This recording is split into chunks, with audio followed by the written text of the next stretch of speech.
11월 초 아름다운 우음도에서 심상치 않은 신고가 들어오게 됐습니다. 저 여기 고속도로 공사 현장인데요. 이게 하얀 게 이게 아무래도 이렇게 사람 뼈 같은데 저 빨리 좀 와주세요. 어쩌다 발견된 거죠, 이게? 그때 신고자가 이제 중장비 기사였어요. 당시 이제 평택하고 시흥을 잇는 고속도로 공사가 이제 한창이었는데요. 갈대밭을 이제 평탄 작업을 하다가 앞에 갈대가 이제 이렇게 푹 꽂혀 있는 게 보이는 거예요. 내려가서 확인해 보니까 해골이 있었던 거예요. 두개골이. 어우. 야, 진짜 놀랬겠다. 근데 왜 거기가 갈대가 푹 꺼져 있었을까요? 저희가 현장에 가보니까 시신을 유기하고 오래 방치되니까 그 시신 누였던 부분만 갈대가 자라질 않은 것 같은 거예요. 아니 근데 시작하실 때 여성의 백골이라고 하셨는데 어떻게 여성의 백골인 줄 아셨어요? 두개골 옆에 보면은 갈색으로 염소된 긴 머리가 있었고요. 그다음에 여성용 속옷, 여성용 얇은 티셔츠, 추리닝 바지도 발견됐고요. 무엇보다도 백골 여성이 극단적인 선택을 했었던 것으로 보지 않았던 것은 갈대밭이면 신발을 신고 야지 신발 안 신으면 다 찔리거든요. 그렇죠. 네. 근데 여성이 신발이 보이지가 않았어요. 그러네요. 일단 살인 사건이면 범인이 시신을 그냥 두고 가지는 않았을 거 아니에요. 그렇죠. 숨기려고 했을 텐데. 그렇죠. 땅에 묻거나. 지금은 그 우음도라는 데가 관광지화 돼가지고 이제 사람이 많이 샀지만 그때 2008년도 같은 경우에는 주민들도 잘 오지 않았던데요. 워낙 이제 인적이 드물다 보니까 누드 촬영을 하는 그 사진 작가들 이런 사람들이 이제 가끔 드나들었을 정도니까요. 그리고 이제 시신이 발견된 곳은 좁은 비포장도를 한 5km 정도로 가야 되고 갈대밭으로 들어가려면 한 50m 정도를 더 들어가야 되는 거거든요. 그런 데다 유기해 버렸으니까 굳이 매장하지 않아도 시신이 노출될 가능성은 없었던 거죠. 그러면 범인이 우음도 지리를 잘 아는 사람이란 얘기일 수도 있겠네요. 그쪽 지형을. 일단 인적도 드물고. 예. 피해자는 대체 누군지. 피해자 주변에 다른 건 발견되지 않았나요? 피해자 신원을 확인할 수 있는 유류품은 없었어요. 백골 시신 아래 이제 커다란 천이 이렇게 깔려 있었는데 그거를 펼쳐봤더니 여행용 가방 내피가 있었고요. 아무것도 쓰여져 있지 않은 그 네임택이 달려 있었습니다. 당시 언론에서는요, 이 백골 여성을 경기 서남부 부녀자 연쇄살인 사건의 4번째 피해자라는 의혹을 던집니다.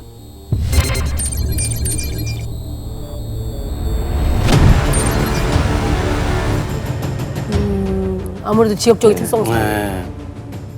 하지만 우리 홍 형사님은 생각이 달랐습니다. 다르다고 생각하셨다고요? 왜요? 당시 수원화성 등지에서는 피해자들이 이제 외출했다가 사라진 상황이에요. 근데 이 건에 있어서는 신발 등이 발견 안 되고 편안한 복장이었기 때문에 실내에서 범행이 이루어졌다는 것이 이제 다른 거죠. 그래서 경기 서남부 부녀자 연쇄살인 사건의 범인과는 이제 다르다. 그 사건과 분리해서 수사를 해야 된다고 판단을 했죠. 그럼 결국에는 범인이 강호순이 아니었던 거잖아요. 그렇죠. 네. 그러면 피해자가 누군지를 알아내는 게 관건인 것 같은데요. 근데 이걸 어떻게 찾죠? 이 백골이 백골이잖아요. 나오면 상당 시간이 흘렀다는 얘기인데. 그러니까요. 네. 근데 국가수에서 피해자에 대한 상당한 정보가 이제 쏟아진 겁니다. 허벅지 뼈 길이로 변사자의 키가 162에서 170cm 내외로 추정됐고요. 골반, 두개골과 치아가 마모된 상태로 20에서 30대 초반의 여성임을 확인할 수 있었습니다. 그리고 가장 희망적이었던 것은 허벅지 뼈에서 골수가 좀 남아 있었던 모양이더라고요. 그리고 남아 있었어요? 그렇죠. 거기서 DNA가 나오면서 혈액형이 B형이라는 것까지 알 수가 있었습니다. 야, 백골이라 아무것도 안 나올 줄 알았는데. 다행입니다. 백골이 발견된 경우에 가장 많이 하는 것이 이제 치아를 가지고 진료 기록을 확보하는 겁니다. 그래서 한 번이라도 치과 진료를 받은 적이 있다면 건강보험공단에서 자료를 받아가지고 신원을 확인하는데 가장 많이 쓰거든요. 그러면 피해 여성도 치과 치료를 받은 기록이 있었나요? 저희가 그걸 기대했는데 없더라고요. 야, 그래도 보통 치과는 한 번씩 가는데 그렇죠. 이 뭘로 찾죠? 이거 기록도 없으면. 그러게요. 접근을 어디서부터 어떻게 하셨는지가 너무 궁금한데. 네. 그래서 형사님은 가장 먼저 백골이 발견된 화성을 중심으로 안산, 시흥, 평택까지 점점 범위를 넓혀가면서 가출 또는 실종 신고가 들어온 20, 30대 여성들의 기록을 모두 수집합니다. 근데 그게 무려 800여 명이라고 합니다. 그때 어떻게 찾아내려고 하셨던 거예요? 1차로 이제 그 휴대전화, 그 다음에 은행 계좌, 이제 병원 진료 기록이라든가 이런 걸 보고 생활 반응이 있는지 확인을 하는 거예요. 그래서 거기서 생사가 확인된 사람은 이제 제외시키는 거죠. 그리고 소재 파악이 전혀 안 되는 사람들이 있어요. 이런 사람들은 가족을 일일이 찾아가서 타액을 채취해가지고 이제 변사자 DNA고 대조를 해나가는 거죠. 아. 근데 그렇다고 해도 말이 하나하나씩 대조지 이게 너무 범위가 넓잖아요. 너무 많아요. 네. 네. 맞습니다. 그래서 일일이 확인하는데 상당한 시간이 소요될 것 같다는 판단이 들었던 우리 수사팀은요. 그 동시에 현상금을 걸고 공개 수사로 하기로 결정을 합니다. 공개로. 발견. 성별은 여자, 나이는 20대에서 30대, 키는 160에서 170 사이. 상의는 회색 계통의 긴 팔티와 검정색 꽃무늬 브래지어. 하의는 검정색 계통 트레이닝 바지.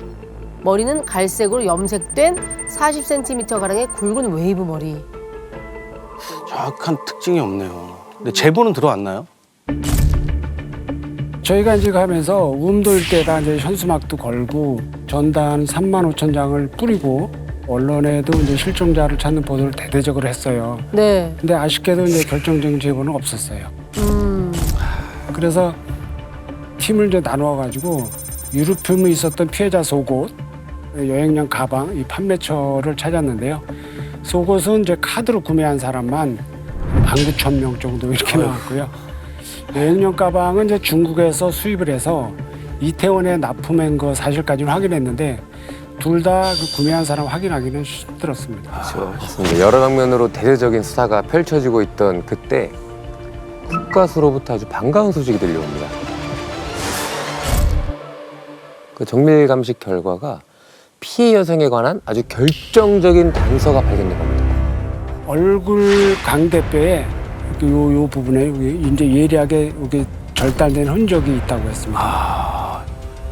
뼈가 절단됐다고요?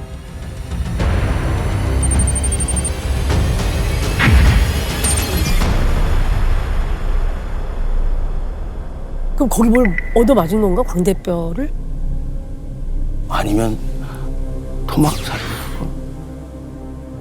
피해 여성이 강대뼈 축소 수술을 받았다고 했어요. 성형수술. 그러면 병원 수술 기록 조회 보면 신원이 확인되잖아요. 그렇죠. 네. 자, 근데 이게 성형수술이라는 게 사실 굉장히 쉬운 일은 아닙니다. 대부분 비보험 수술이어서 건강보험공단에 등록이 잘 안 되는 경우가 많아요. 그리고 현금으로 수술비를 내거나 심지어 뭐 가명을 쓰는 경우들도 있고 그래서 네. 그렇게 확인할 수 있는 방법이 결코 쉽지는 않아요. 근데 그렇다면은 방법은 결국 성형외과를 일일이 찾아야 된다는 얘기인데 그걸 어떻게 찾아요? 일일이 확인을 다 못하죠, 그거는. 네. 신원을 확인할 유일한 단서라서 매달릴 수밖에 없습니다. 그렇죠. 네. 전문의들한테 물어봤더니 축소 수술은 굉장히 복잡하고 어려운 수술이라서 이제 지방보다는 서울이고요. 성형외과가 밀집돼 있는 강남 여기서 많이 한다고 하더라고요. 그래서 일단 강남 성형외과 이런 쪽을 쭉 뽑아왔더니 570군데가 넘더라고요. 근데 문제는 병원에서 협조를 안 해주는 거죠. 그렇지. 근데 뭐 개인정보라서 그렇지. 뭐 영장 없이는 안 된다. 야, 유일한 단서였는데 수술 기록도 신원 확인이 어려우면 희망이 보였는데. 네. 그래도 뭐 우리는 포기할 수 없었죠. 그래서 이제 머리를 좀 썼죠. 강남에서 환자를 제일 많이 받는 병원 두 곳을 선택을 해서 영장을 받았습니다. 그래서 압수수색을 했거든요. 그랬더니 강남에 이제 소문이 쫙 퍼지는 거죠. 그리고 성형외과 협회에서도 우리가 명단을 주겠다. 합의가 된 거죠. 자, 명단을 받아든 순간 형사님들은 아이고야. 또 한 번 눈앞이 깜깜해지기 시작합니다. 왜요? 많았나? 강 대표를 그렇게 수술 많이 할 일은 없을 것 같은데. 28년도에. 근데 모르는 네. 거죠. 네. 그때 이제 저희가 백골이 발견된 그날을 기점으로 해가지고 이제 3년 전 기록을 받았거든요. 네, 수술 받은 20, 30대 여성이 1949명이나 됐어요. 이거 찾아가든지 또 발품 팔아야 되는 거 아니에요? 이거 이제는 어떻게 하나요 또? 2,000명. 처음부터 다시 시작하는 거죠. 그러니까 이번에는 이제 일일이 전화를 이제 돌렸습니다. 원래 이제 생활 반응을 확인하기에는 이제 시간이 너무 많이 걸릴 것 같았어요. 그래서 전화 통화가 안 되면 이제 그 후에 생활 반응을 체크했고요. 그렇게 1949명 중에 1883명의 소재를 확인했습니다. 그럼 이제 그렇게 해서 몇 명이 남았나요? 66명이 남은 거죠. 66명. 그렇죠. 와. 그때부터는 이제 형사를 2인 1조로 해서 집집마다 가서 확실히 살아있는지 얼굴을 확인하라 그랬습니다. 확인이 안 되면은 가족들 DNA를 채취해서 피해자하고 이제 대조를 해나간 거예요. 환자 명단이 점점 바닥을 드러내던 어느 날입니다. 2006년 3월 압구정에서 수술을 받았던 한 여성의 어머니를 만나게 됩니다. 네. 백골 여인의 신장과 나이대가 비슷한 딸을 둔 어머니였던 거죠. 그럼 그 어머니의 딸이 피해자였을까요? 아, 그러면 안 돼. 백골 여인?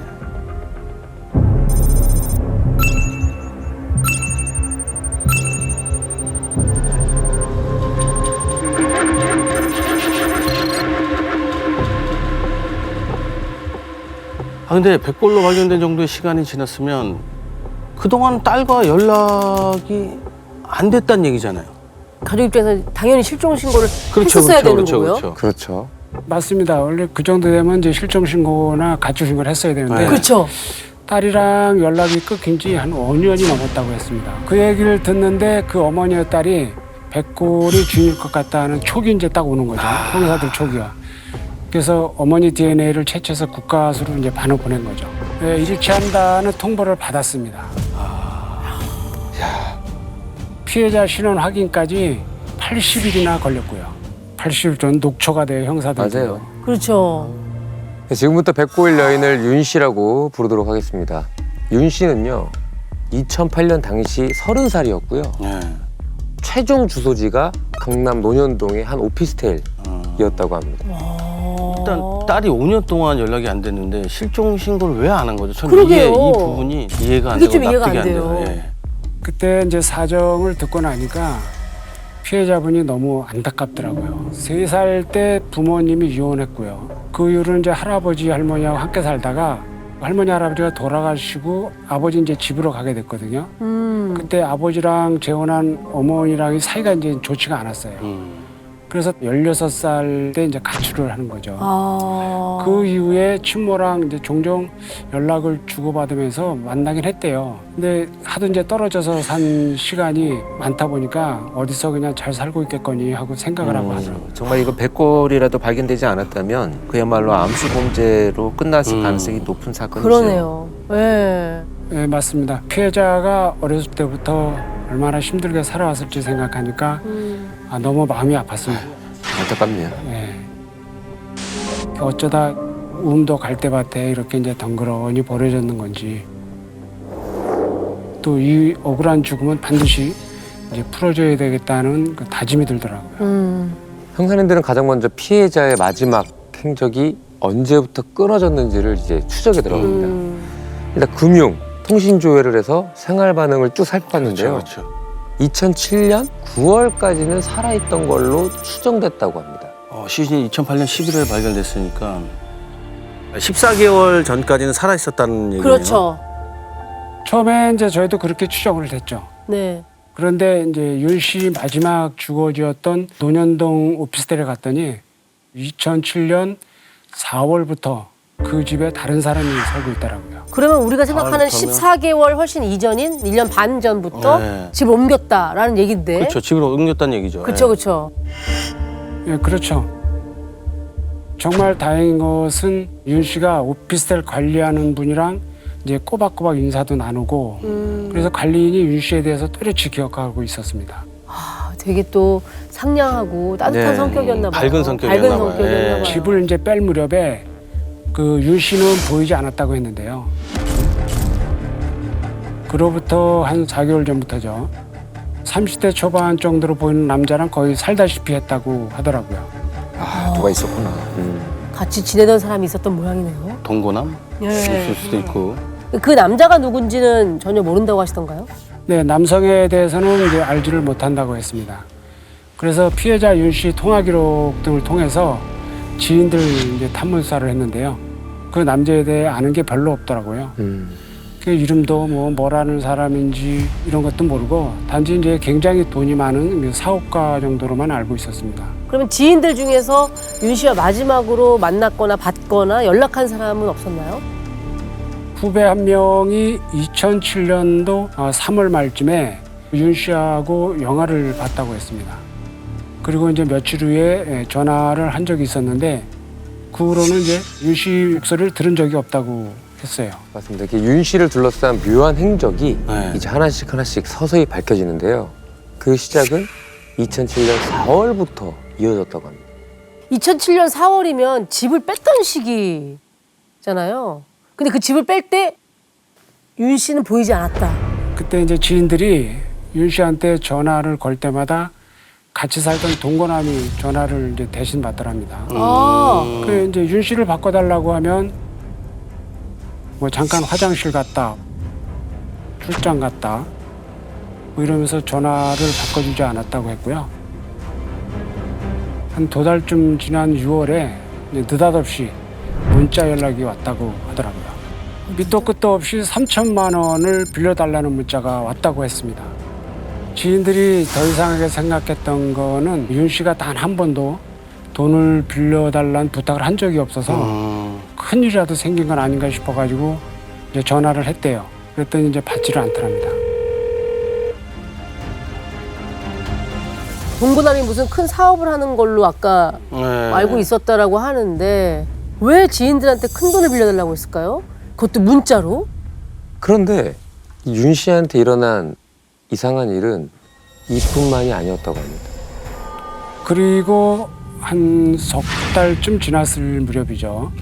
그러니까 2007년 9월에 지인 중에 한 명이 다급한 전화를 한 통 받았다고 했습니다. 사채업자한테 잡혀있다, 도와달라, 뭐 이런 얘기를 했다고 합니다. 와, 이건 어떻게 돌아가는 거냐, 또. 이제 그래서 전화를 받았던 지인이 다시 전화를 해서 사채업자가 누군지 알려주면 네. 당장 경찰에 신고해야겠다 이렇게 했더니 갑자기 전화를 끊더랍니다. 그래서 이제 걱정이 돼서 며칠 후에 다시 전화 연락을 했더니 또 일이 잘 풀렸다며 걱정 말라고 했다고 하는데 문제는 그 전화가 모두 윤 씨가 아니라 동거남이 했다는 겁니다. 아, 동거남은 대한 정보가 없는데 어디서 찾아요? 그러니까요.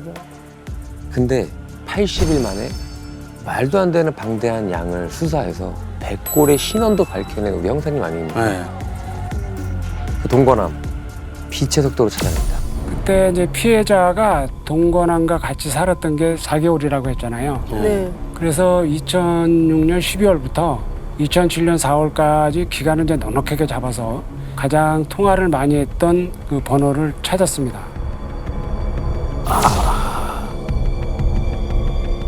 신원을 확인해봤더니 30대 남성이었고요. 윤 씨 오피스텔에 드나들었던 차량 기록도 확인했는데요. 같은 사람이었습니다. 지금부터 이 동거남, 이 30대 남성을 변 씨라고 부르도록 하겠습니다.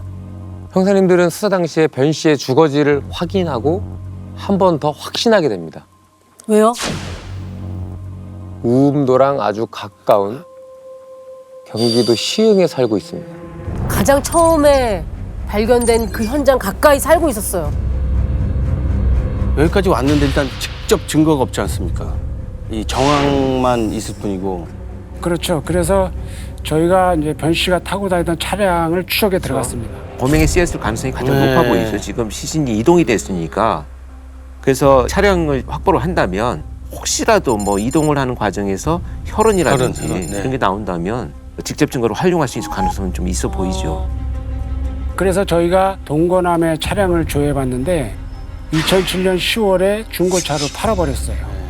근데 오히려 그게 다행이죠. 왜요? 그냥 폐차를 했으면은 아예 확인조차 안 되잖아요. 그렇지, 그렇지. 네. 근데 이제 파른 게 2007년 10월이고 발견된 건 1년이 훨씬 지난 시점이었잖아요. 그 증거가 나올 수 있나요? 수개월이 지났는데. 그쵸. 그죠? 예. 네. 그렇죠. 시간도 많이 지났고 또 세차도 여러 번 했을 거라고 생각하긴 했습니다. 그래도 포기할 수는 없었죠. 그래서 중고차를 사신 분에게 양해를 구하고 루미놀 검사를 했는데요. 처음에는 나오는 게 아무것도 없었어요.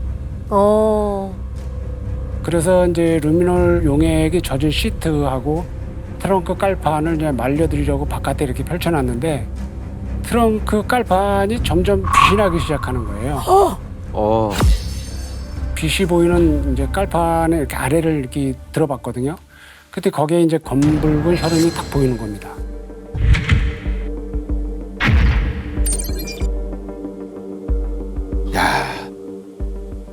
DNA 감식하니까 피해자 혈흔으로 밝혀졌고요. 변 씨의 휴대전화 위치를 파악한 형사님들은요, 생각지도 못한 곳으로 달려갔습니다. 변 씨가 자주 전화를 걸었던 분식집으로 갑니다. 변 씨가 전화를 자주 했던 분식점이요? 네. 거긴 왜요? 왜요? 단골집? 기지국 반경이 이제 워낙 넓으니까요. 다만 한 2km 정도 되거든요. 근데 좀 더 확실한 정보가 필요할 것 같아서 변 씨가 자주 연락하던 분식집으로 간 겁니다. 근데 마침 저희가 도착하기 몇 분 전에 인근 모텔에서 주문이 들어왔다고 하더라고요. 그래서 이제 어떻게 됐어요? 바로 체포하셨나요? 일단 모텔 옆에 이제 잠복을 했죠. 네. 몇 시간 후에 한 여성과 같이 변 씨가 걸어 나오더라고요. 그 자리에서 건강하면 또 같이 있던 여성이 위험할 수도 있잖아요. 네. 그래서 일단 변 씨 뒤를 쫓았는데요. 자기 집 골목으로 이제 어슬렁어슬렁 걸어가더라고요. 그 골목에 들어서자마자 바로 수갑을 채웠죠. 드디어 검거가 됐군요.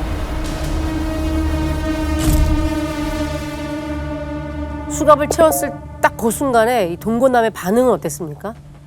오리발이죠 뭐. 네, 아무것도 모른다. 뭐 우음도 간 적도 없다고 했습니다. 다 레퍼토리가. 뻔해. 뭐 발뺌하면 다 되는 줄 알고. 그때 저희가 동거남 이제 반응을 보기 위해서 일부러 이제 혈흔 증거는 최후의 보루로 남겨두는 거죠. 네. 처음부터 끝까지 같은 질문만 여러 번 이제 던졌죠. 그랬더니 갑자기 이제 성질 내면서 이제 폭발하더라고요. 성질을 내요? 폭발이요? 아, 형사님 제가 몇 번을 말합니까? 에? 제가 윤 씨랑 잠깐 동거를 한 건 맞습니다. 근데 4달 정도 같이 살다가 바로 헤어졌다니까요. 저는 2년 넘게 연락한 적도 없고 만난 적도 없다고요. 그리고요.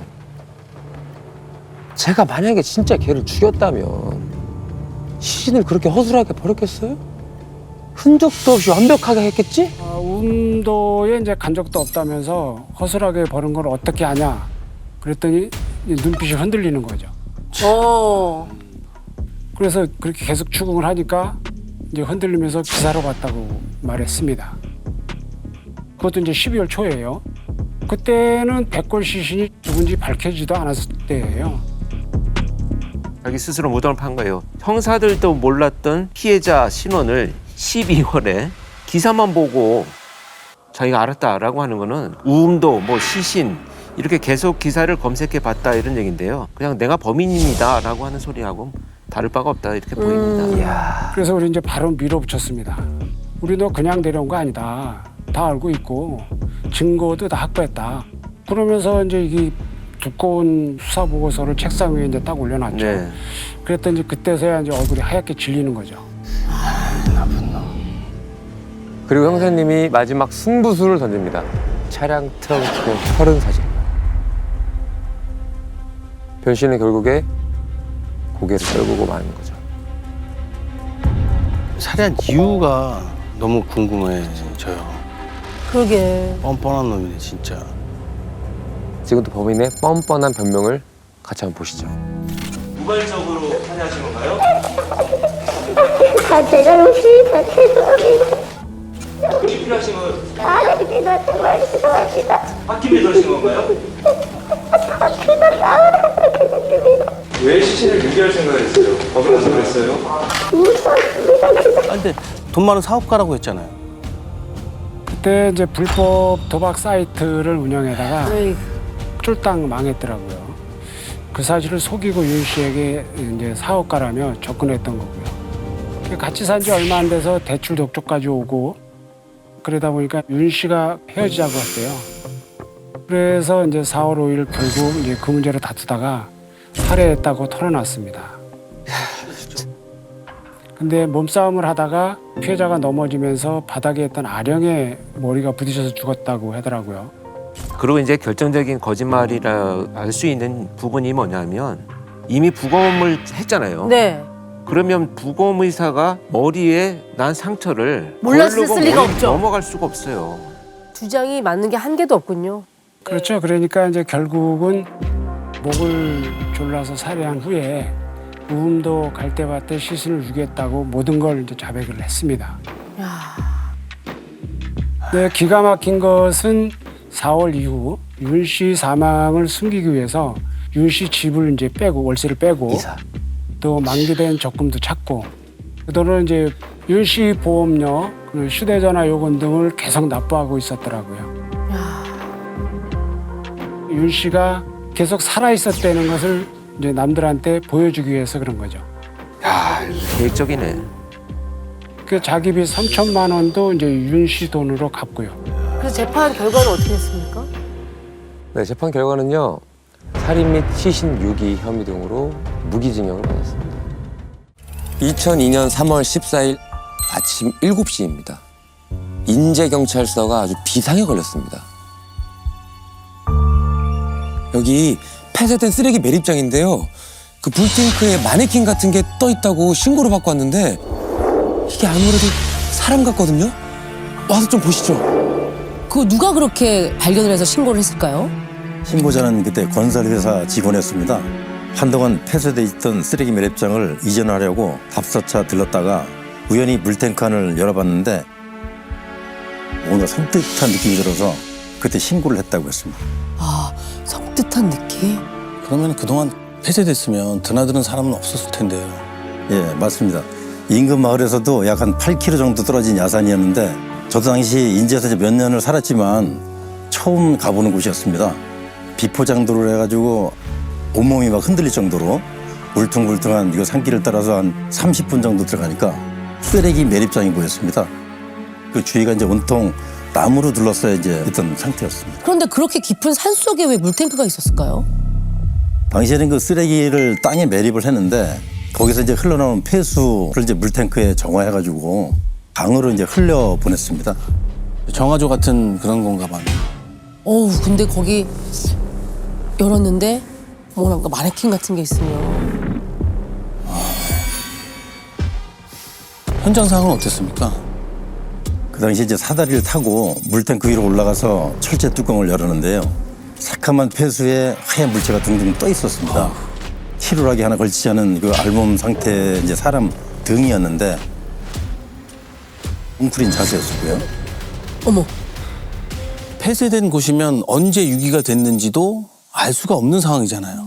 그 물 속에 있는 일단 시신을 수습했어야 될 텐데 그거부터 좀 난감했을 것 같아요. 그렇습니다. 일단 시신 수습부터 난간에 부딪힙니다. 오, 저희가 생각했던 그런 파란 통은 아니고요. 정화조의 역할을 했던 네. 저런 컨테이너 모양의 물탱크였던 거죠. 근데 엄청 크긴 크네. 저기 사이즈가 어느 정도 돼요? 지금 그 나무에 가려져 있는데 높이는 한 3m 정도 되고 가로폭이 한 8m 정도 됐습니다. 어우, 3m면? 그래서 사다리 타고 올라가셨구나. 지금 저게 다 폐수로 차 있을 텐데 들어가기도 위험했을 텐데 저길. 네, 장비 없이는 이제 당장 들어갈 수가 없었고요. 그래서 이제 시신을 가장자리로 이렇게 밀어서 건져내기로 하고 긴 나뭇가지를 이제 구해와가지고 시신을 살짝 밀었습니다. 예. 근데 마치 물에 밀가루가 풀어지듯이 살갗이 가루처럼 떨어져 나가는 겁니다. 시신이 밀가루처럼 풀어진다고요? 어떻게 그럴 수가 있죠? 부패가 되면 이제 가스가 차면서 피부가 팽창을 하잖아요. 네. 그래서 거인화 된다고 하는데 풍선처럼 이제 팽창이 되어 있으면 터지기도 해요, 살갗이. 이제 장기에 부패가스가 생기기 시작을 하면 이 몸이 이제 뜨죠. 물 위로 수면 위로 올라오는데 부패가스가 빠지면 다시 가라앉아요. 그래서 수에 떴다 가라앉았다를 반복하려 하거든요. 가스가 빠져서 가라앉아 있었던 상태라면 그건 또 영영 발견이 안 될 수도 있었던 발견하기 어려운 상황이잖아요. 상황이죠.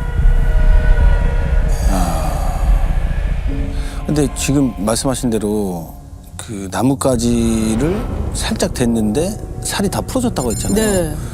그럼 이제 시신을 어떻게 수습을 합니까? 그러니까요. 그렇죠. 그래서 우리 김 형사님이 급하게 경찰서에 있는 후배 형사한테 전화를 합니다. 그리고 잠시 후에 후배 형사가 김 형사님의 부탁을 받고 무언가를 들고 온 게 있었는데요. 뭐였을까? 그게 바로 초대형 모기장이었습니다. 이게 망 큰 거요? 아, 그걸로 이렇게 건지시려고 했었나? 필테처럼 시신을 이제 건져내면 되겠다 싶어서 저랑 후배랑 양쪽에서 모기장을 잡고 시신 아래쪽으로 이렇게 살살 밀어 넣었습니다. 밀어넣는데 중간에 뭐가 턱 걸리는 거예요. 안 움직이는 거예요. 어머, 뭔가에 막혀서. 걸릴 게 뭐가 있지? 그래서 이제 막대기하고 돌로 해서 이제 모기장을 더 깊숙이 이렇게 집어넣습니다. 그래가지고 건져보니까 허리춤에 사람 머리만한 돌이 매달려 있었습니다. 돌을 맸어요? 시신이 떠오르지 않게. 근데 살갗이 풀어질 정도인데 돌이 그대로 매달려 있다는 게 전 좀 신기하네요. 아, 그것도 그러네요, 진짜. 아마도 뼈가 있으니까 거기에 줄이 매어서. 매어져 있지 않았을까 네. 이렇게 추정이 되죠. 시신의 상태는 어땠나요? 머리카락이 긴 걸로 봐서 여성으로 보였고요. 몸을 뒤져보니까 눈, 코, 입 알아볼 수 없을 정도로 얼굴이 심하게 부패돼 있었습니다. 그물이나 그 등산 장비에 쓰이는 단단한 끈이 X자로 이렇게 여러 번 이렇게 얼굴에 감겨 있었고요. 어머머머. 근데 그 끈으로 얼굴만 감은 게 아니었습니다. 상당히 그 길이가 긴 끈이었는데 양손하고 양발, 무릎까지 이제 단단히 묶고 허리춤에 돌까지 그 끈으로 매달아둔 상황이었습니다. 칭칭 감았구나. 그렇지, 칭칭 감은 거네요. 아, 너무 잔인한데. 굉장히 잔인하다. 엽기적이다, 그리고. 그래서 시신이 웅크러진 자세로 있을 수밖에 없었겠네요. 묶여 있었으니까. 야, 그러면 얼마나 이거를 칭칭 세게 감아서 결박을 시켰다는 얘기예요. 그렇죠. 아니, 문제는 이제 시신이 이렇게 심하게 부패된 상황이잖아요. 그렇죠. 그러면은 지문 채취도 이게 어렵지 않을까요? 맞습니다. 그 오른손은 부패돼서 떨어져 나가는지 이제 없었고요. 왼손은 그 이제 뼈마디가 드러날 정도로 부패되었던 상황이라서 지문 채취가 아예 불가능했습니다. 네. 그 주변에 신원 확인할 만한 유류품도 전혀 없었고요. 부패가 이제 너무 심해서 일단 부검을 맡기로 하고 과수팀도 철수한 상황이 있었습니다. 그렇죠. 할 게 없잖아요. 근데 아까 형사님께서 그 섬세하신 손으로 뭔가 직접 찾아내셨다라고 했잖아요. 아, 맞아요. 그러면은 형사님 뭘 찾아내신 모양인데요? 깊은 폐수 아래에서 진실을 끌어올리기 위해서 곧바로 위생차를 부릅니다. 그리고 무려 12번이나 폐수를 퍼내는데요. 알 수 없는 형태의 살점이 떠오릅니다. 알 수 없는 형태의 살점? 아, 그게 뭘까? 혹시 떨어져 나간 손? 그 그쵸. 시신의 손? 네, 맞습니다. 건져 올렸을 때는 형태를 알아볼 수 없을 정도로 살점이 뭉개져 있었는데요. 아무래도 시신에서 떨어져 나간 부위가 오른손밖에 없어서 사인관 별개라 판단하고 그 자리에서 제가 손으로 살살 만져봤더니 뭔가 딱딱한 게 만져지는 겁니다. 네. 귀염기 살갗을 이렇게 쭉 걷어내보니까 반지가 거기에 끼어져 있는 걸 확인했습니다. 큼지막한 이제 가짜 보석이 여러 박혀있는 하트 모양의 반지였는데 장난감 반지처럼 이렇게 보였습니다. 장난감 반지면 아이 아니야? 그 문방구에서 파는 네. 것 같은 그런 반지요? 그러면 어린아이란 얘기예요? 여자아이? 그 시신이 물속에서 웅크리처럼 이제 오래 방치돼 있어가지고 정확하진 않지만 손발의 뼈가 굉장히 작아 보였습니다. 그런데다가 이제 장난감처럼 보이는 반지가 발견되다 보니까 피해자가 어쩌면 초등학생 정도 되는 그런 어린 여학생일 수도 있겠다. 이런 불안한 생각도 들었습니다. 근데 그 병원으로 시신을 옮기고 잠시 후 검안의에게 이제 연락을 받았는데 임플란트가 6개 있다고 하는 겁니다. 아, 그러면 뭐 아이일 가능성은 좀 아니라고 봐야 되겠네. 그렇죠. 임플란트면은 아이가 할 일은 없죠. 네, 그래서 건강보험공단에 연락해서 인제에서 임플란트 치료를 받은 40대에서 60대 여성들의 명단을 요청해 두고 하트 반지를 낀 중년 여성을 찾아서 수소문을 하러 다녔던 겁니다. 그래서 찾습니다. 인제에서 실종 신고를 한 40대에서 60대 여성의 가족을 대상으로 탐문을 하던 중에 그 하트 모양의 반지를 알아본 가족이 있었던 겁니다. 반지를 알아본 건 어린 자녀였는데요. 엄마가 이가 안 좋아서 치과 치료를 자주 받았다고 하길래 곧바로 여성이 다녔다는 병원을 찾아가서 확인했더니 피해자의 치아 상태와 치료 기록이 일치했습니다. 그래서 사망한 피해자는 누구였습니까? 자, 지금부터 그 피해자를요, 천 씨라고 부르도록 하겠습니다. 천씨. 천 씨는 인제에 사는 40대 여성으로요, 남편과 어린 자녀를 키우던 평범한 주부였습니다. 그런데 실종 신고가 놀랍게도 무려 9개월 전에 돼 있었습니다. 그럼 실종 신고는 누가 한 거였어요? 남편이 했습니다. 2001년 그 5월 28일 아침 10시쯤에 집 인근 파출소를 찾아가서 신고한 것을 돼 있었고요. 전날부터 아내가 연락이 되지 않고 집에도 안 들어온다면서 신고를 한 상황이었습니다. 아, 남편이.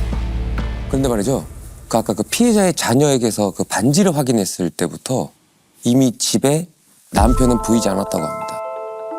어? 그래서 급히 김 형사님이 전화를 걸어봤지만 사용이 정지된 휴대전화라는 안내음이 나왔다고 하고요.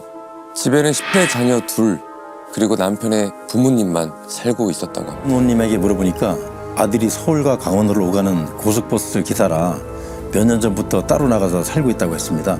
그래도 자주 집에 와서 애들도 보고 외식도 하며 가족이랑 시간을 함께 보냈는데 며느리가 사라지고 난 이후로는 연락도 안 되고 집에도 오질 않았다고 하더라고요. 야, 대체 남편은 어디로 사라진 거죠, 그러면? 정지된 휴대폰 외에 남편 이름으로 된 휴대전화는 없어서 당장 위치 확인이 안 됐습니다. 그래서 회사를 찾아갔더니 그만뒀다고 하는 겁니다. 날짜를 보니까 아내가 사라진 며칠 후였고요. 혼자 지낸 원룸도 싹 정리하고 가지고 있던 재산도 처분한 게 확인됐습니다. 야, 진짜. 주변 정리를 싹 했네요.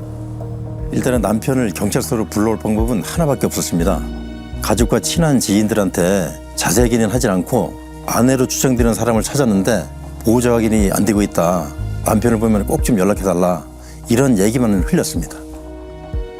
그래서 그로부터 3일 뒤에 남편이 경찰서로 찾아옵니다. 네, 아내를 찾았다는 얘기를 듣고 왔다고 하길래 일단 피해자가 끼고 있던 반지 사진을 보여주면서 아내 것이 맞는지 물어봤는데요. 모르겠다고 하는 겁니다. 심지어 임플란트 6개나 했으면 치과를 꽤 오래 다녔을 텐데 남편은 아내가 치과를 다니는 사실조차 전혀 몰랐습니다. 그래서 아내가 시신으로 발견됐다고 얘기를 했는데 남편이 놀라질 않는 겁니다. 아, 그러면은 부모님이랑 애들이랑 연락까지 끊고 어디에 있었다고 하던가요? 아내가 가출했다고 믿고 답답한 마음에 여기저기 이제 바람을 쐬러 돌아다녔다고 했습니다. 아내가 가출을 왜 그렇게 생각했을까요? 아무래도 장거리 운행을 하다 보니 외박이 잦아질 수밖에 없었는데 그것 때문에 아내와 자주 다퉜다고 했습니다. 그래서 결국 따로 살게 됐다고 했고요. 그래서 남편은 아내를 마지막을 본 게 언제쯤이라고 하던가요?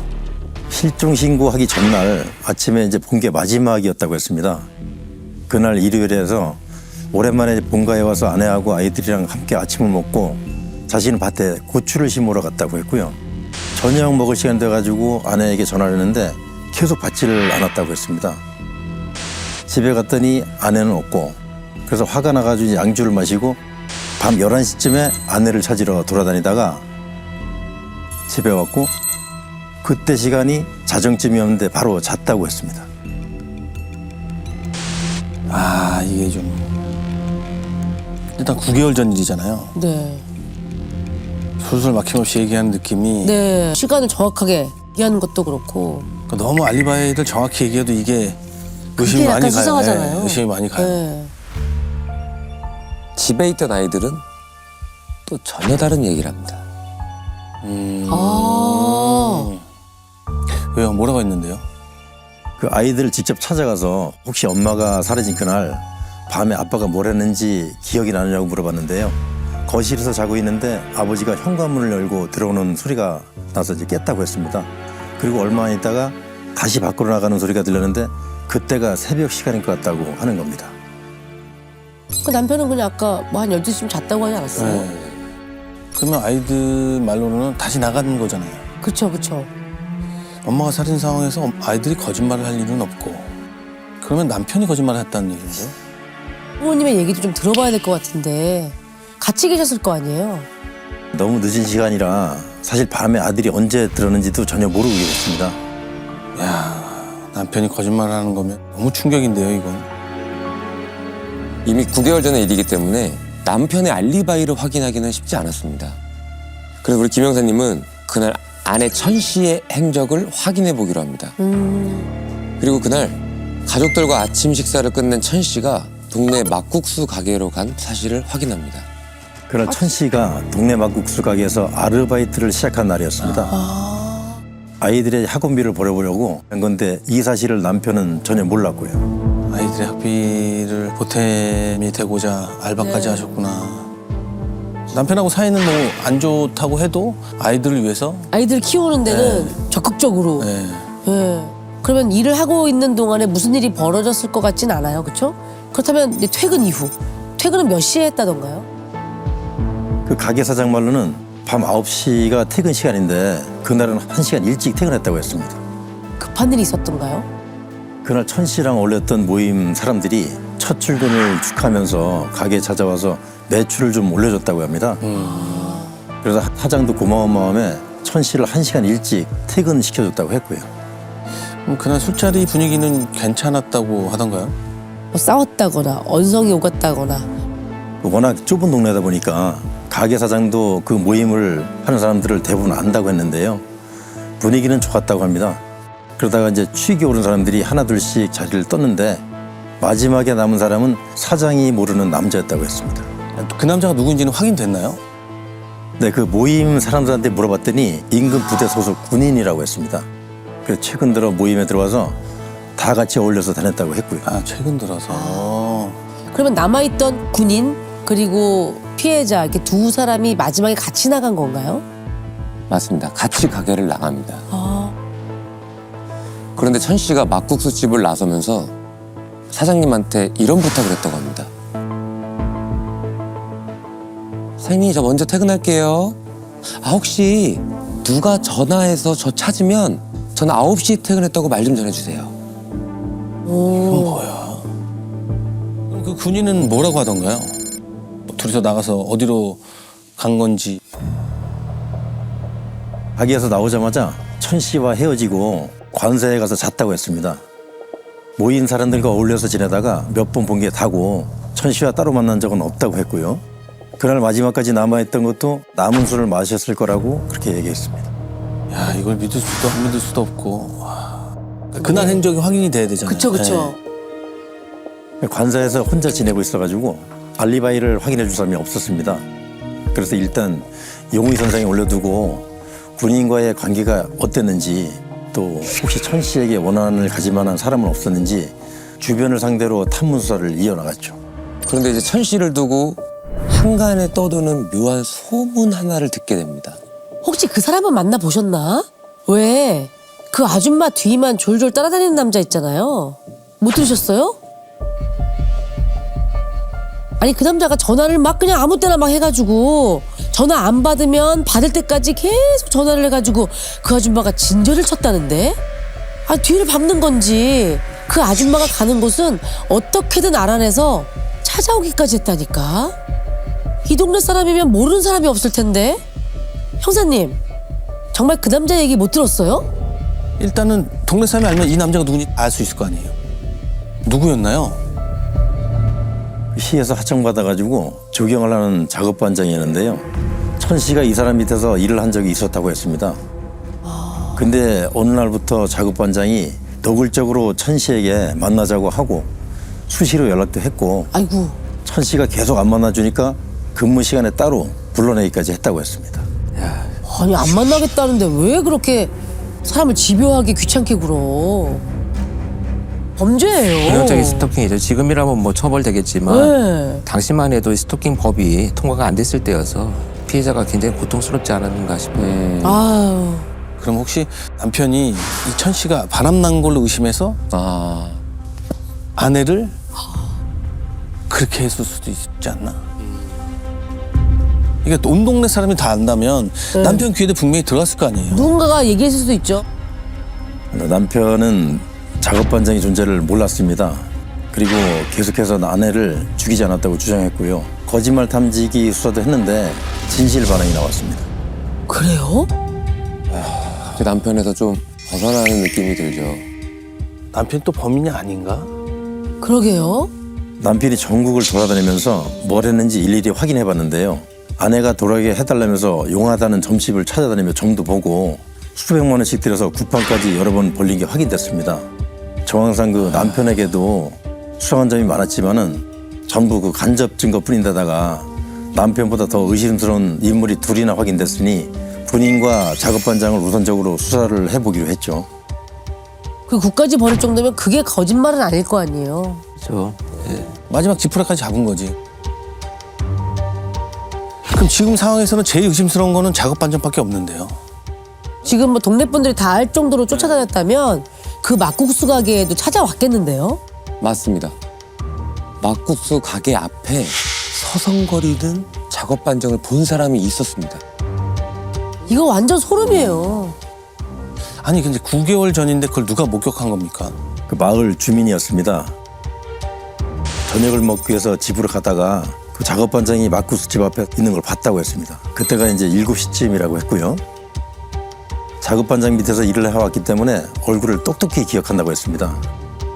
다음 날 그 천 씨가 집을 나갔다는 얘기를 듣고 안 그래도 뭔가 좀 수상하다 이런 생각을 했다고 했고요. 그런데 그때 후배 형사 한 명이 다급한 목소리로 우리 김 형사님을 찾습니다. 선배님, 폐차장으로 급히 가셔야 할 것 같습니다. 작업반장은 그때까지 경찰서로 부르지는 않았던 상황이 있었는데요. 작업반장 주변을 탐문하다가 타고 다니던 봉고차를 폐차장에 맡겼다는 이야기를 들은 겁니다. 그런데 작업반장은 뭐 수사 요청으로 경찰서에 부르지도 않았던 상태 아닌가요? 작은 동네니까 피해자가 실종이 되었다가 시신으로 발견됐다는 것이 이제 소문이 나서 그렇네요. 그렇네요. 근데 사건이 발생하고 9개월이 지났잖아요. 범인이라면 진작에 차를 폐차를 했거나 뭔가 어떻게 조치를 취하지 않았을까요? 시신이 발견이 안 되고 있는 상태니까 굳이 갑자기 차를 폐차할 이유는 없다라고 생각했을 가능성도 있죠. 맞습니다. 저도 그 폐차한다는 얘기를 들으니까 강한 확신이 들었습니다. 그 분명 차 안에 뭔가 있을 것 같아서 바로 서해에 있던 감식 후배랑 약품을 챙겨서 폐차장으로 갔죠. 그리고 사장한테 양해를 구하고 차를 폐차장 안쪽 어두운 창고로 옮겼습니다. 까만 천을 차 위에 덮어놓고 루미놀을 뿌렸는데 내부 시트하고 깔기에서 혈흔 반응이 희미하게 나오는 겁니다. 그래서 이번에는 김 형사님이 봉고차 문을 닫고 다시 한번 뿌리기 시작합니다. 그랬더니 겹쳐져 있던 그 슬라이드 문 네. 안쪽에서 폭포수처럼 빛이 반짝입니다. 그런데 이해가 안 되는 게 시트랑 깔개에서는 희미하게 나왔고 왜 그 문에서는 많이 나왔을까요? 그러니까 내부는 세차를 열어놓고 하잖아요. 슬라이드문 같은 경우에는 겹쳐지면 눈에만 보이지 않는다면 거길 굳이 그렇게 오래 세차를 하지는 않기 때문에 남아있지 않았을까. 살짝 걸레를만 이렇게 닦았을 것 같아. 네. 보이는. 보이는. 저희도 그렇게 추정했습니다. 그 무렵 그 부검 결과가 나왔는데 피해자는 두개골 골절로 사망한 거였고요. 그 두개골 위쪽에 전부 깨져 있는 걸로 봐서는 그 단단한 둔기로 세게 내려친 것 같았습니다. 차 안에서 범행을 저질렀거나 유기하기 위해 시신을 차에 싣고 갈 때 혈흔이 이렇게 튄 걸로 그렇게 네. 추정이 됐습니다. 아유. 그렇죠. 야, 그러면 그 범행에 사용됐던 그 차를 9개월 동안 계속 타고 다녔다는 거 아니에요? 그렇죠.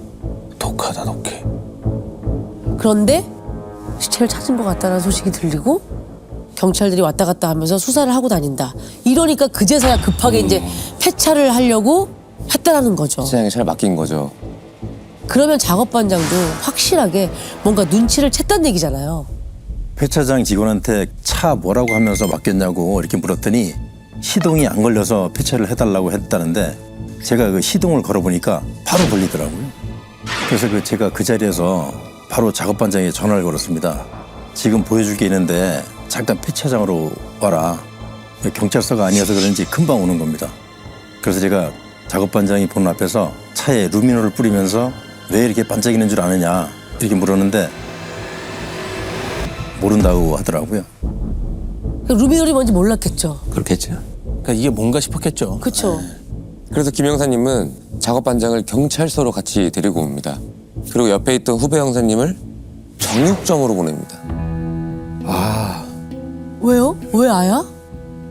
범인이 또 고기 사달라고 그랬냐? 그잖아. 담배 한 대 담배 한 대 달라고. 주세요 하는 것처럼. 마지막 뭐 먹고 싶습니다. 후배에게 정점에 가서 흰색 면장갑에 돼지 피나 소피를 묻혀오라고 했습니다.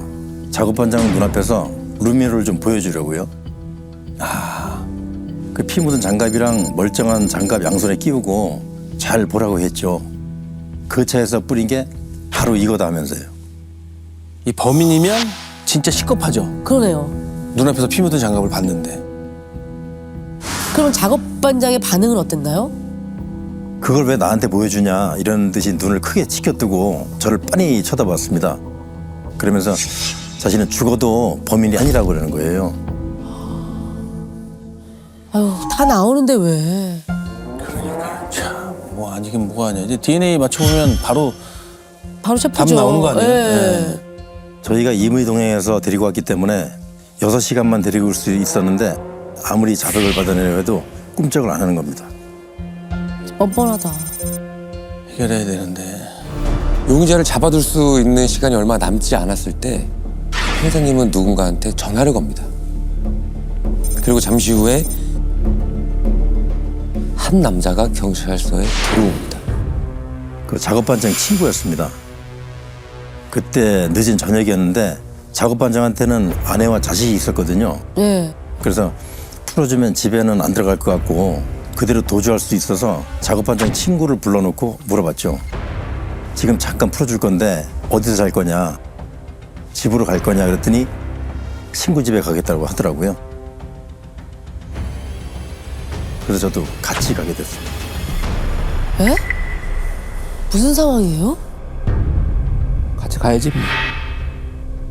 도망 못 가게? 지키려고요? 아 진짜 그것 때문에요? 그 만약에 도주하면 언제 또 잡을 수 있을지 모르니까 그렇죠. 제가 한시라도 옆에 붙어 있어야 되겠더라고요. DNA 결과가 곧 나오니까 잠시만 같이 있자. 안 맞으면 바로 풀어주겠다. 이랬더니 순순히 같이 가자고 하는 겁니다. 그래서 친구 집에 셋이 갔죠. 그리고 한 번 더 얘기를 했습니다. DNA 감식 결과가 곧 나온다. 나는 잠시 눈을 좀 붙일 테니까 자백할 거면 아침 7시 전에 해라. 그리고 제 손을 문고리에 묶고 방문 앞에서 누웠습니다. 문고리가 혹시라도 열리면은 형사님이 아실 수 있게. 네. 그렇죠. 열면 손도 이렇게 되니까 도망 못 가게. 근데 사실은 아무리 형사님이시지만 같이 있는 사람은 범인일 수도 있는 사람이잖아요. 그리고 살인자고 그 사람들이 형사님 어떻게 할 수도 있잖아요. 그렇지. 친구랑 이렇게 해가지고. 네. 형사님도 아무리 문고리에 손을 묶어놨지만 잠은 오지 않으셨을 거 아니에요. 그 눈만 감고 이제 자는 척하고 있었는데 네. 시간이 좀 지난 것 같은데 방 안이 너무 조용한 겁니다. 도망을 간 거예요? 제가 실눈을 뜨고 이렇게 봤더니 둘이서 고개를 맞대고 손바닥을 펼치고 있더라고요. 그 제가 보고 있는 줄 모르고 둘이 아주 열심히 손글씨를 쓰고 있었습니다. 뭐 예를 들어서 뭐 자백할까 말까 아니면 뭐 도망갈까 아니면 형사를 어떻게 해버릴까 네가 형사님을 잠깐 잡아주면 내가 금방 도망갈게 랄지 뭘 썼을지 모르는데 그걸 다 일단 지켜보고 계셨고 자, 그리고 얼마의 시간이 지나고 김 형사님을 흔들어서 깨웁니다. 둘 사이의 손부시 대화가 끝난 건가요? 깨웠다는 거는 자백을 하겠다는 얘기인 건데. 7시 전에 자백해라 얘기했잖아요. 네, 자백했나요? 네, 그 자리에서 바로 얘기를 했습니다. 천 씨가 다른 남자를 만나는 것 같아서 홧김에 살해를 했다고요. 아, 뭔 소리야. 자기가 무슨 말이야. 스토킹을 해놓고 그게 말도 안 그러니까 되는 아까 그 소리가 안 군인이랑 됐어. 잠깐 같이 있는 거 그걸 보고 모임에서 아니 자기가 그럴 자격이 있어? 무슨 망상이야. 천 씨가 남편이랑 별거 중인 걸 다 아는데 자신의 연락도 잘 안 받고 만나자고 해도 안 만나주더랍니다. 천 씨가 막국집에서 일을 시작한다고 해서 축하해 주려고 갔다가 모르는 남자랑 같이 있는 걸 보고 화가 나서 집에 가는 천 씨를 불러서 차에 태웠다고 했습니다. 그 왜 다른 남자를 만나고 다니냐 했더니 무슨 상관이냐, 집에 가겠다. 그러니까 피해자가 벌교 중인 거랑 그게 무슨 상관이에요? 전호가 맥락이 없는 사람이네. 아니 안 만나겠다는 사람을 왜 쫓아다니냐고요. 그래서 자기 생각하고 싶은 대로 생각하고 그렇게 행동한 거잖아요. 그래서요? 천 씨가 차에서 내리는 거를 보고 화가 나서 천 씨를 뒤따라가서 밀쳤다고 했습니다. 그때 넘어지면서 머리를 3개 부딪혀 죽은 거라고 주장했고요. 두개골이 깨졌는데 그렇게 믿었다고 어떻게 그렇게 넘어져서 심지어 두개골 두개골 깨져. 아까 위쪽이 전부 깨졌다 그랬거든요. 무슨 뭐 무슨 말이야 그게. 그래서 제가 천 씨의 부검 사진을 가져와서 보여줬죠. 이 두개골이 넘어져서 부서진 것 같냐. 그랬더니 그제서야 차에 싣고 다니던 야구방망이를 꺼내와서 머리를 내려쳤다고 털어놨습니다. 아유 그 아무도 못 찾게 하려고 옷을 벗겨가지고 쓰레기 매립장 물탱크에 시신을 밀어넣었다고 했고요. 물탱크 뚜껑을 누가 열어볼 거라고는 생각도 못했다고 했습니다. 그렇지. 평생 안 들킬 줄 알았나 보네. 9개월 동안 범행에 사용했던 차도 쓰고 도망도 안 간 거. 머리에 피가 철철 흐른 상태로 차에 싣고 더군다나 산길을 30분 정도 갔다고 했잖아요. 그럼 어떻게 다 닦아냈다는 거예요? 천 씨를 물탱크에 유기하고 그 길로 강으로 차를 몰고 들어가서 대야로 강물을 퍼서 그 차 내부를 싹 씻었다고 하더라고요. 천 씨의 옷과 가방은 모두 불태웠다고 했고요. 그러니까 문을 열어놓고 물을 퍼부었으니까 슬라이드 되어 있는 거기엔 남아 있었던 건 안 씻긴 거지. 그렇죠. 거기는. 완전 범죄가 어딨어. 천 씨가 나의 사랑을 안 받아주면 죽일 수도 있다는 생각 계속 갖고 있었던 걸 수도 있어요. 애초에 애초에. 그러니까 결말도 자기가 정해놨을 거야. 좋은 쪽, 안 좋은 쪽. 이게 안 좋은 쪽이 그랬겠죠. 결말인 거야, 살인이. 결국 살해를 하고 나서는 자기가 걸리지 않을 생각만 한 거잖아요. 손바닥에 글씨 쓸 때부터 아 이런 한치 앞도 모르는 생각을 한 거예요. 그러면 재판 결과는 어떻게 나왔어요? 살인 및 시신유기 혐의 등으로 15년 받았어요. 야 저렇게 잔인하게 죽였는데 한 가정을 끝냈는데 그리고 저렇게 살인 과정이 너무 잔인한데 초범인 게 인정이 됐다고는 하는데 참 어이가 없네 정말. 한 번뿐인 목숨이에요. 살아있는 열심히 사는 사람한테 관대해야지. 2006년 12월 9일 낮 1시경 지금은 세종시로 편입된 충남 연기군의 국도변에서 40대 남성의 시신이 발견됩니다.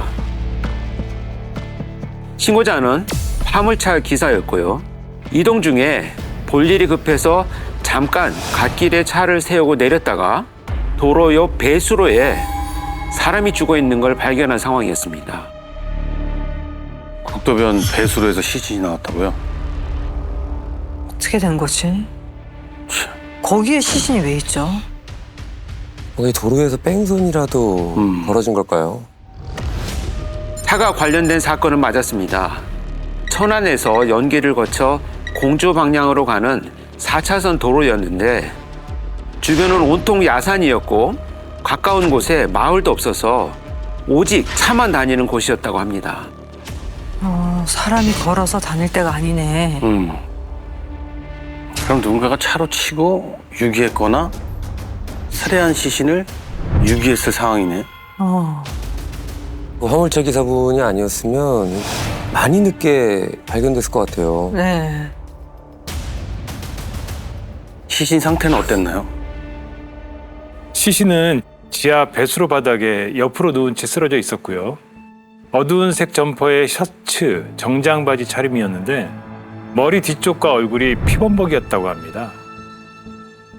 뒤통수에 둔기에 맞아 찢어진 상처가 2군데나 보였다고 하고요. 뭉기면은 타살이 확실하잖아요. 그렇지. 야, 설마 그 배수로에서 살해당한 건 아니겠죠? 당시 수사팀은 어디선가 살해된 뒤에 국도변에 유기된 걸로 추정했습니다. 피해자가 검정색 양말만 신고 있었는데 주변에 신발이 발견되지 않았거든요.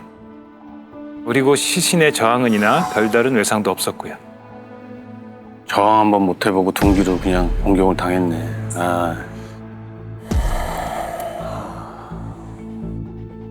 CCTV는요? 시신 발견 장소 바로 근처엔 CCTV가 없었고요. 해당 구간에 도로 방범용 CCTV만 띄엄띄엄 있었다고 합니다.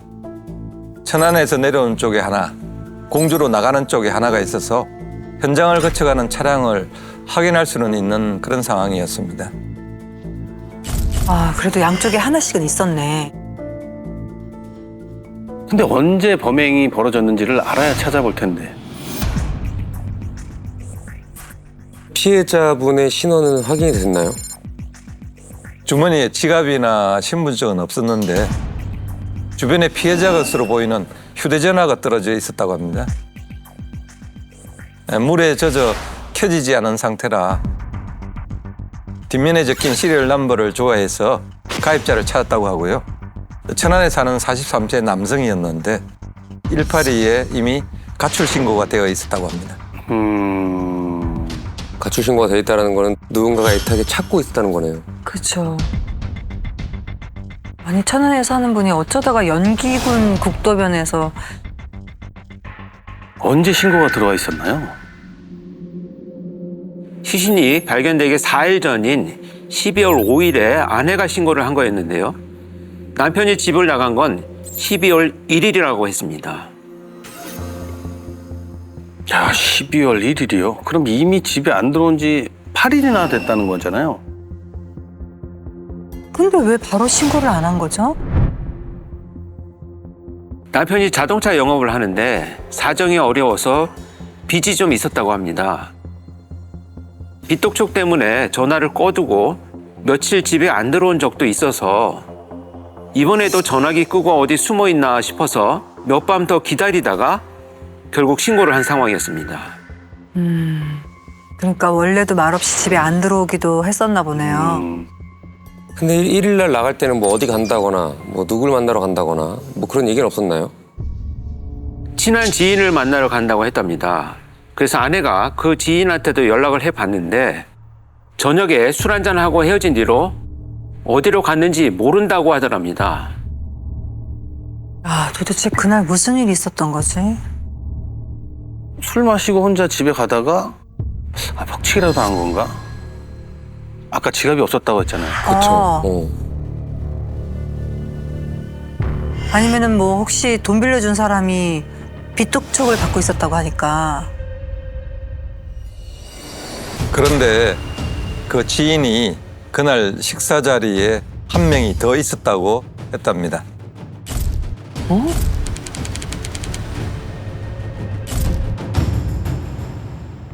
지인이 남편을 만나러 가기 전에 친구랑 같이 있었는데 마침 남편한테 연락이 와서 셋이 같이 천안 쌍용동에 있는 감자탕 집에 갔다고 했고요.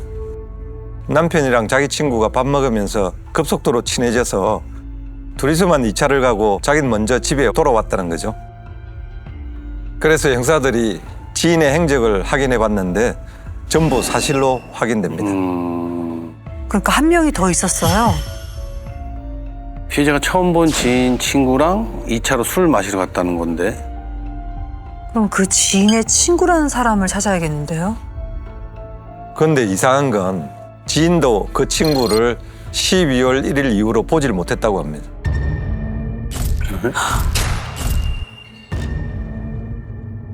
전화기도 계속 꺼져 있었다고 하고요. 그래서 수사팀이 그 친구의 통화 내역을 확인해 봤더니 정말 12월 1일 이후로 전화를 걸거나 받은 기록이 전혀 없었다고 합니다. 그날 이후 중독을 감췄다는 거는 혹시 그 지인의 친구가 범인일까요? 근데 도대체 왜? 그렇죠. 그런데 그 지인의 친구란 사람도 사정이 좀 안 좋긴 했더라고요. 44세 남성이었고요. 택시 기사였는데 투자에 실패해서 빚이 상당한 상황이었다고 합니다. 설마 돈 때문에? 아무리 그래도 밥한번 먹은 사이에. 근데 피해자도 빚이 있었다면서요. 그러니까. 돈을 많이 갖고 다닐 상황도 아니었던 것 같고 그날 무슨 대화를 나눴길래. 2차 가서 둘이 뭔가 시비가 붙었나? 근데 만약에 그런 거라면 이제 몸싸움의 흔적이 또 있어야 되는데 그렇지는 않잖아요. 그렇지. 그렇다. 맞아. 그렇지. 뒤통수에만 상처가 있었다고 맞아, 했잖아요. 맞아. 둔기. 그리고 신발도 없었잖아. 네. 그러면 뒤에서 갑자기 피해자를 공격했다는 거잖아. 처음 봤는데 그렇게 했다고? 아니 그러면 그 지인의 친구란 사람이 유력 용의자였던 건가요? 네, 맞습니다. 수사팀은 사라진 지인의 친구를 제1용의자로 보고 행방을 쫓기로 합니다.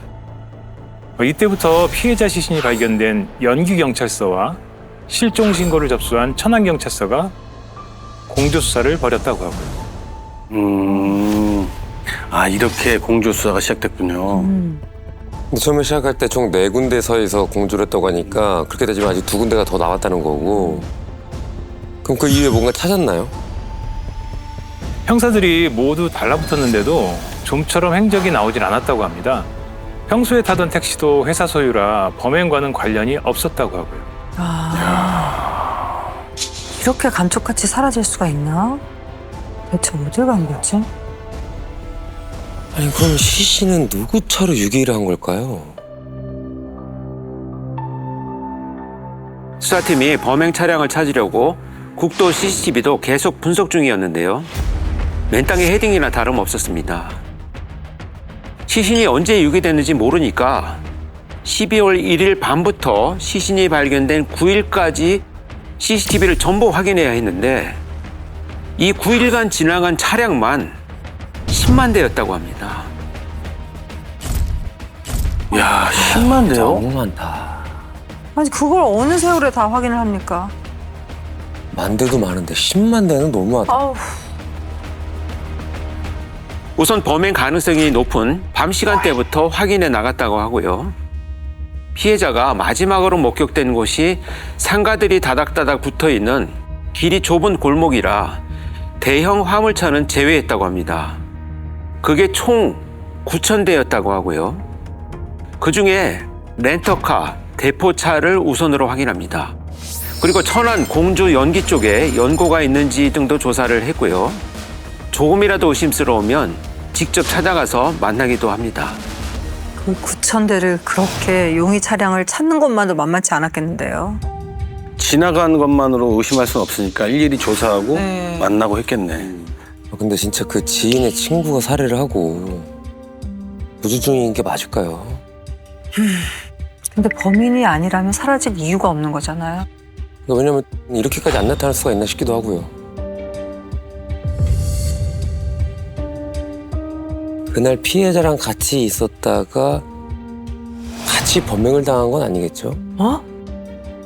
그 전화를 일부러 꺼놓은 게 아니라 전화를 못 받는 상황이어서 어딘가에 또 그런 거면 애초에 피해자랑 같이 발견됐겠지. 따로 유기했을까? 수사팀도요, 유력 용의자의 행적이 전혀 확인되지 않자 제2, 제3의 용의자가 있는지를 확인합니다. 피해자 주변 사람 중 원한을 가질 만한 사람이 있는지 다시 탐문을 시작을 하고요. 한 명 한 명 알리바이를 맞춰봅니다. 진짜 싹 다 조사를 하셨군요. 야, 범인이 만약에 제3자라면 어떻게 되는 거지?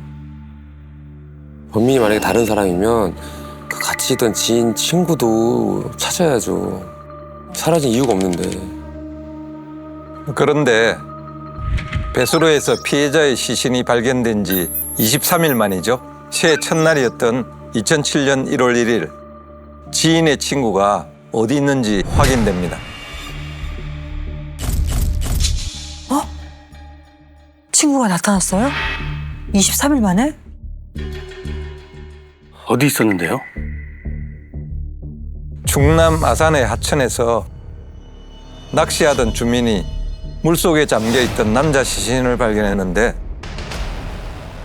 지인의 친구로 밝혀진 겁니다. 야, 무섭다. 너무 무섭다. 연기도 아니고 아산에서 그것도 23일 후에? 아니 뭐 혹시 도망다니다가 스스로 극단적인 선택이라도 한 건 아니죠? 이 남자 역시 사살이 분명했다고 합니다. 야, 이거 어떻게 된 거야? 물 안에 엎어진 채로 발견됐는데 등에 엄청나게 크고 무거운 돌판이 올려져 있었거든요. 심지어 마지막으로 목격된 그날 입고 있던 옷을 그대로 입은 상태였다고 합니다. 아 그날이네 그러면. 그럼 이 사람도 12월 1일에 사망했다는 거잖아요, 지금. 근데 한 명은 연기 그리고 또 다른 한 명은 아산에 유기했다 이거네요. 아, 근데 두 번째 피해자는 왜 이렇게 늦게 발견된 걸까요? 지금은 신도시로 개발됐는데 사건 무렵엔 막 개발을 시작할 때라 도로에서도 한참 들어가는 곳이었습니다. 주변이 다 농지라 허벌판이었고요. 겨울이라서 하천에 낚시하러 다니는 주민도 거의 없었던 상황이었던 거죠. 그러니까 이번에도 그 낚시하시는 분이 안 계셨으면 굉장히 늦게 발견됐겠네요. 더 늦게. 시신 상태는 어땠나요? 물 밖으로 끌어내 보니까 몸에는 별다른 외상이 없고 머리 쪽만 집중적으로 부패가 진행된 상태였는데요. 뒤통수에 둔기로 맞은 상처가 3군데나 보였다고 합니다. 상처가 난 곳에 두개골까지 골절된 상태였다고 하고요. 그럼 두 사람 모두 뒤에서 갑자기 공격을 당했다? 같은 범인한테? 어떻게 그럴 수가 있지? 그쵸? 두 사람이고 한 사람이면은 한 사람이 맞을 때 이 사람이 반응할 수 있잖아요. 그러면 이게 한 명이 아닐 수도 있겠는데? 그렇다. 이경 씨 말이 맞습니다. 어? 마지막으로 목격됐던 천안에서 사실 그렇게 멀지 않은 곳이었습니다.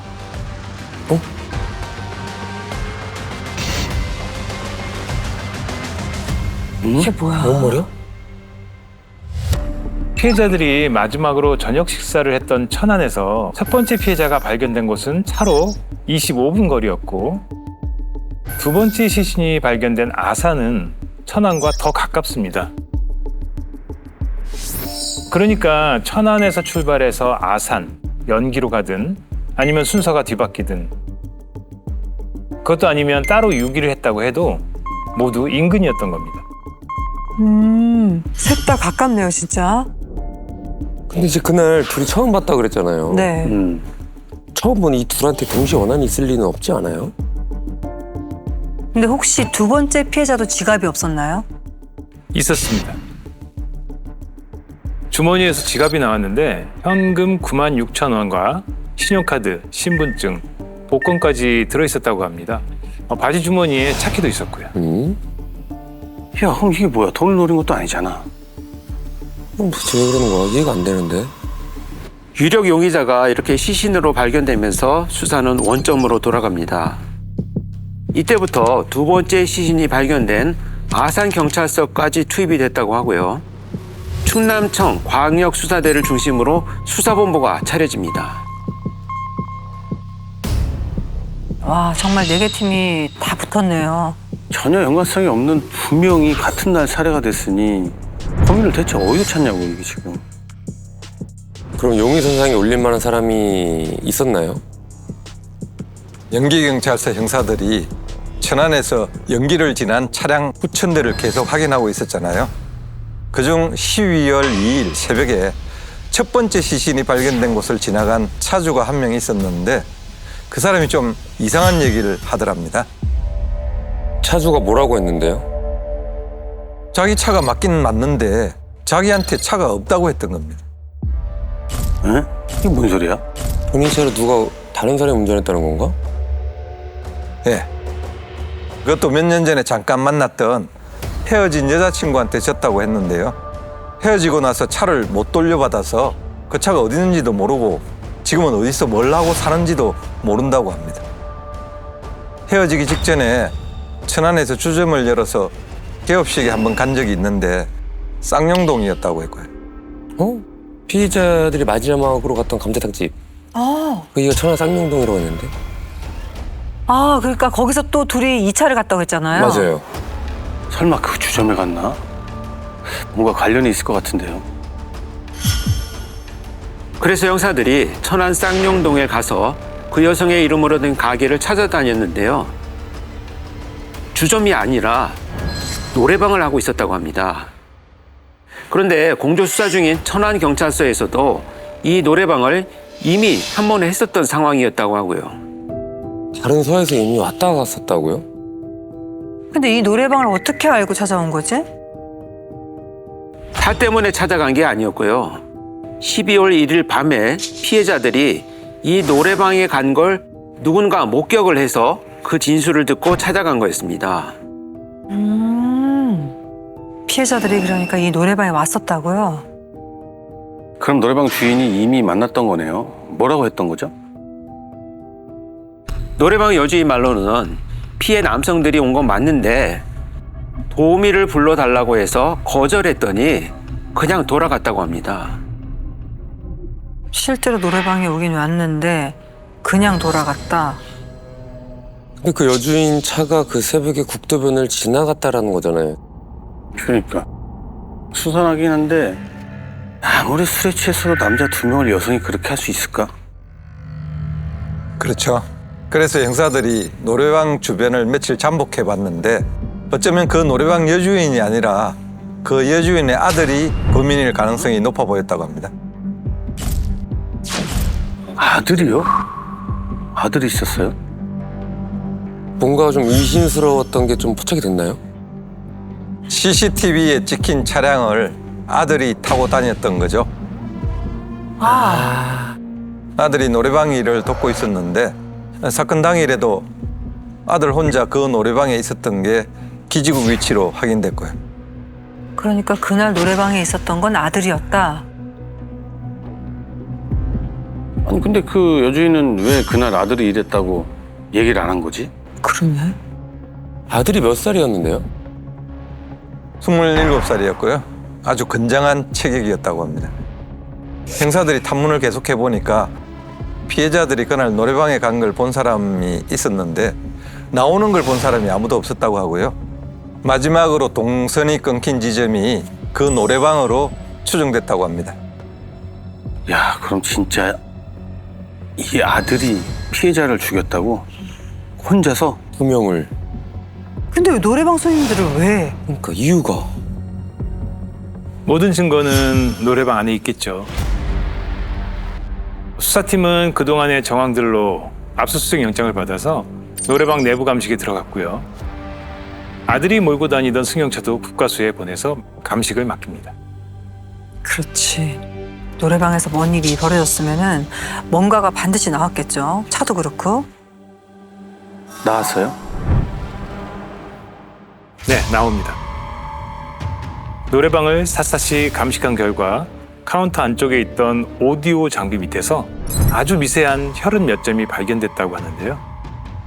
피가 왜 여기에 떨어져 있냐 물으니까 그동안 내내 태어나던 아들의 표정이 갑자기 굳더니 입을 꾹 다물었다고 합니다. 끝났네? 끝났어. 범행을 시인했나요? 순순히 인정할 리는 없죠. 자긴 절대 죽이지 않았다. 그날 국도를 지나간 건 답답해서 바람 쐬러 갔던 것뿐이다. 이렇게 주장하는데요. 형사들이 두 번째 피해자가 발견된 하천 쪽에서도 차가 움직인 걸 확인하고 사진을 들이미니까 그제서야 자백했다고 합니다. 승용차 트렁크에서도 피해자들의 혈흔이 나왔고요. 아, 이미 다 나왔네. 증거가 수두룩하게 다 나왔어. 아니, 왜 그랬답니까? 아마 듣고도 이해하기는 어려울 겁니다. 우발적 이런 말 하기만 하네. 이게 뭐라고 한 거야?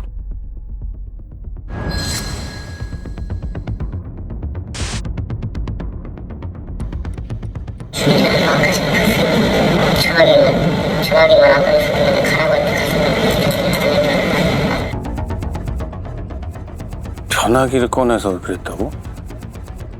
자기는 가라고 했는데 피해자들이 안 갔다는 거잖아, 지금. 뭐 안 가고 뭐 전화기를 꺼내서 뭐 누굴 또 부르려고 그랬나? 이게 무슨 말이에요, 다? 범인 주장일 뿐인데요. 그날 피해자들이 도우미를 불러달라고 해서 어쩔 수 없이 캔맥주 5개를 내주고 도우미 2명을 불러줬다고 합니다.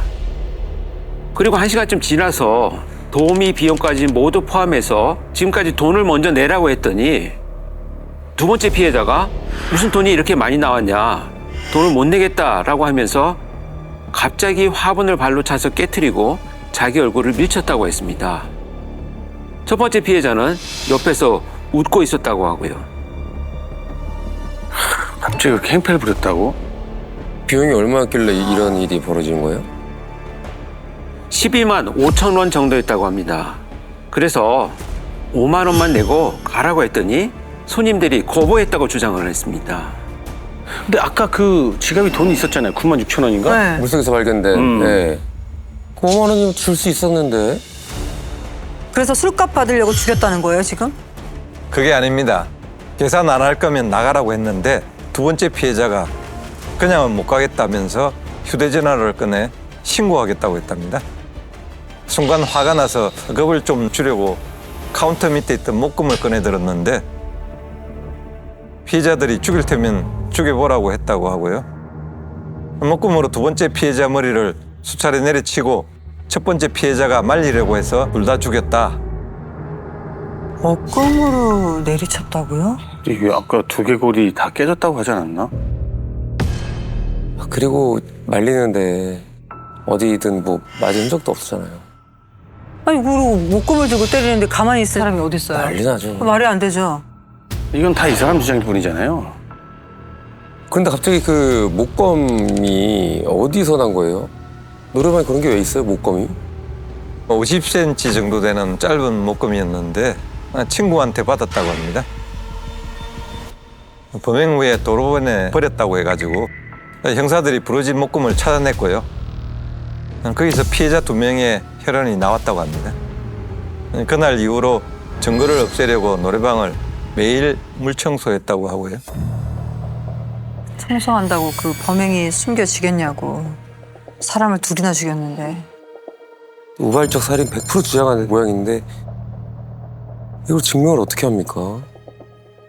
안타까운 건 배수로에서 발견된 첫 번째 피해자는 둔기에 맞아서 사망한 게 아니라 상처를 입은 채로 배수로에 버려지면서 저체온으로 숨이 끊어진 걸로 확인이 됩니다. 살아있었네. 뮤기되기 전까지 살아있었네. 아, 살아있는 사람을 배수로에 던진 거였네. 살아있었네. 그럼 마지막에 얼마나 고통스러웠겠어. 그러니까 이게 도와달라고 소리를 치고 싶어도 그 4차선 국도에서 들을 수 없죠. 들을 수 없죠. 재판 결과는요?